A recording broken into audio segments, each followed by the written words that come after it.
did you hear about vaping though? Ah, Was it like people in your circle doing it? social media and people doing it around me.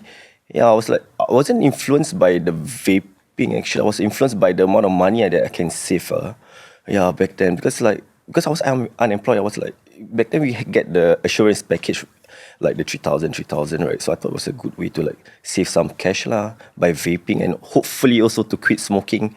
But I ended up like smoking and vaping both at the same time. So how much do you save on the Nothing. vapes? Nothing? Because you were buying so many, is it? And then... Yeah, because I was buying vapes in like bundles, right? Yeah, because there's so many flavors. Like it tastes really good. So I thought like I have to try like each one of it. And I keep a supply of it in my wardrobe. So I would never run out of it. So in the end, you didn't really save money buying vapes? I didn't calculate. Okay, but it didn't go so well because like after a month after you started vaping, you ended up in the hospital, right? Oh. So tell me about that. Oh, it didn't take long actually because I was vaping for like 2 months plus up to like June plus. I had symptoms like shortness of breath like in between like June and July of 2020, and I had like when I wake up I had like green colored phlegms and I couldn't breathe. Yeah. What did you think it was? I thought it was COVID actually. Yeah, because I had flu-like symptoms also back then, and I was like, I was out and then like meeting people also during that period, right? So I assume it's like just some flu because my fever was like on and off, and I had like flu-like symptoms, and then plus the yellowish green phlegm in the morning, right, and shortness of breath. So when I went to check, I went to CGH lah to check what's wrong with my breath lah. Then after that, like I remember there's like this oximeter when during the COVID. Yeah, I went to use that to check like what happened to me lah. And then my oxygen was like SPO level was really low. Like it was like hovering around like 85, 87 during my first visit. The normal is like 99. Okay, so that's a lot lower than what is normal. I was like giddy and I was like having flu. So I went to Changi Hospital A&E to get a check. That's when they like had to go through the isolation stage. You know, right? Because it was COVID and everything. There were so many. They assume I had COVID. So during that period of time, I have to like be isolated for like 3 days, and they did. You know, you have to wait for the actual result for the COVID test, and it was negative. And so you were like, I said, what's happening? Yeah. Okay, so if it's not COVID, but the doctor did offer to do a bronchoscopy. So this is like a procedure where they look into your lungs with and airways, right, with like a small camera. Scope, yeah. But you actually said no to it the first time you went to A&E. Yeah, right? that was the incident when I went to the A&E when I had to be isolated. And then plus my oxygen level was too low. They had to put me in HD, like high dependency ward. That's when they told me, hey, we couldn't get your diagnosis actually. You don't have COVID. And there's no sign of you like having like any kind of symptoms or flu-like symptoms. Yeah.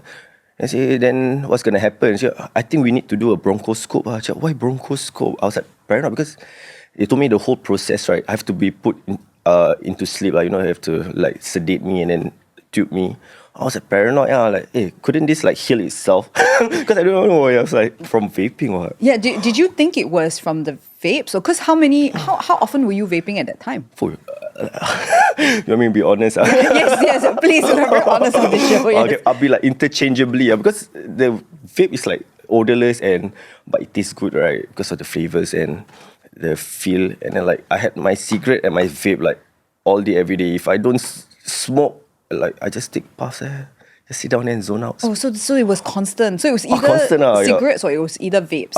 Or eating. Okay, so when you go to the hospital, then did you not think it was the vapes or the cigarettes that caused you? Nah, because the doctor cannot diagnose me. Like didn't have any diagnosis on the situation of my symptoms, and then they check X-ray. There's like something's wrong with your lungs. But because the procedure I have to put into sedation, and I was like a bit paranoid. You know, I'm a bit worried. And I was like, okay. I didn't know it was like due to vaping in the first place, right? Then I said, can you just discharge me and we see like in 1 week time if things get worse or something. But it didn't get better, right?